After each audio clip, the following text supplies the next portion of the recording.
In this video, we want to look at how to evaluate expressions that have negative exponents. Those can be a little tricky, so let's take a look. Let's start by looking at some powers of 2. 2 to the 4th power, we know, is going to be 2 times 2 times 2 times 2. So 2 multiplied by itself 4 times, which is going to be 16. 2 to the 3rd power, 2 times 2 times 2 is 8. 2 to the 2nd power is 4, and 2 to the 1st power is 2.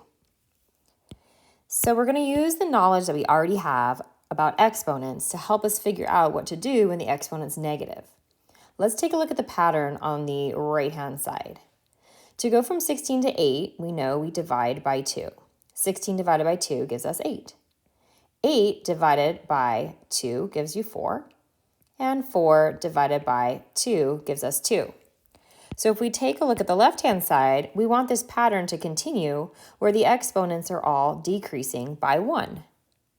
So the next entry would be 2 to the 0 power if the exponents continue to decrease by 1. Looking at the right-hand side, again, we want the pattern to continue and remain consistent. So we would have division one more time by 2. So that means we'll take the previous entry, which was 2, and divide that by 2.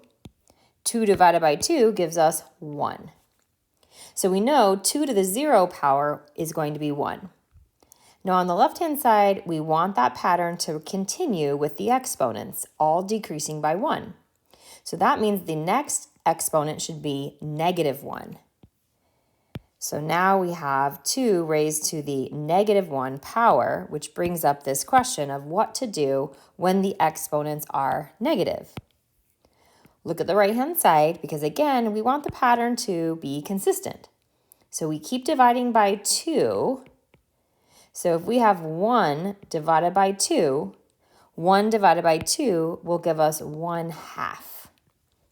So that tells us that 2 to the -1 power is 1 over 2, or 1 divided by 2. Let's do one more. On the left side, we would have 2 to the -2 power next. On the right side, we'll continue that pattern of division.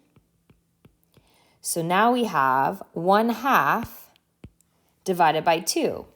Now let's do this work off to the side. 1/2 divided by 2. Now remember, 2 is really 2 divided by 1, or 2 over 1. Remember, when we're dividing fractions, we can change that division to multiplying by the reciprocal. So this would be equivalent to 1/2 times the reciprocal of 2 over 1, which is 1 over 2. And 1/2 times 1/2 is 1/4. Remember, when you multiply fractions, you multiply the numerators and you multiply the denominators. So this tells us that 2 to the -2 power is really 1 over 4. So now let's generalize. If we have x raised to the -1st power, that's the same as 1 over x to the 1st power, but we really don't usually write exponents of 1, so that's just the same as 1 over x. If we had x to the -2 power, that's going to be equivalent to 1 over x to the +2 power. Take a look at this last entry that we just did. 2 to the -2 power turned out to be 1/4. That was really 1 divided by 2 to the +2 power, which is then 1 over 4. So if we had x to the -3rd power, that would be 1 divided by x to the +3rd power. So let's use these generalizations and look at a couple examples. 2 to the -4th power. So anytime you see a negative exponent, you want to think 1 over. So 2 to the -4th is the same as 1 over 2 to the +4th power.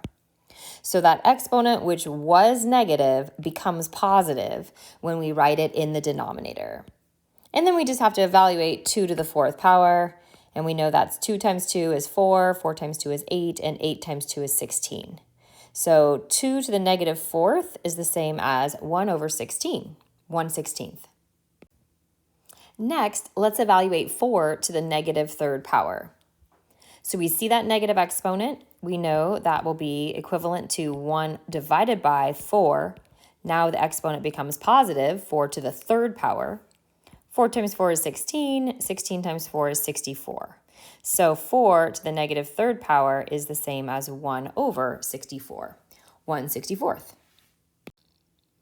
What about 1 divided by 3 to the negative 2 power?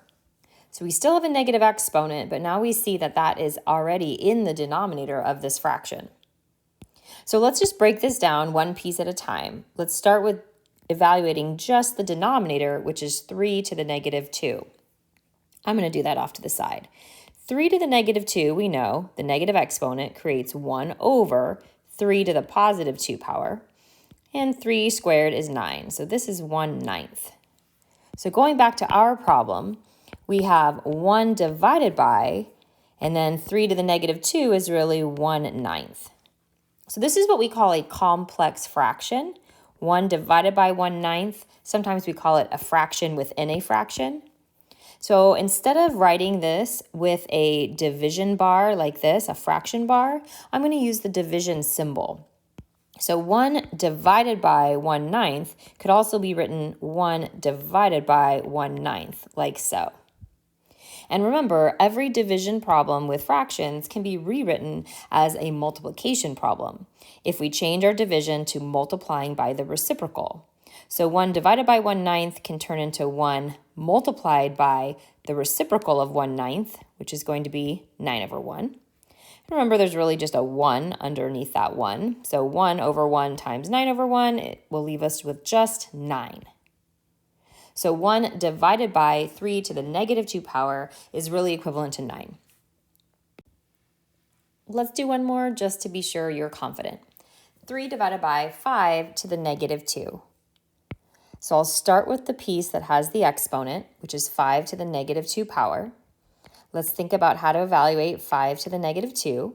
So that negative exponent creates 1 over 5 to the positive 2 power, 5 squared. 1 over 5 squared is really 1 over 25. So now we have 3 divided by 1 over 25, 1/25. Again, this is a complex fraction, a fraction within a fraction. So rather than writing this with the division bar, the fraction bar, I will rewrite this with the division symbol. So we really have 3 divided by 1 over 25. And we can change that division to multiplying by the reciprocal, which would be 3 times 25 over 1. There's really a 1 under this 3, so we multiply the numerators, multiply the denominators, and we end up with a final answer of 75.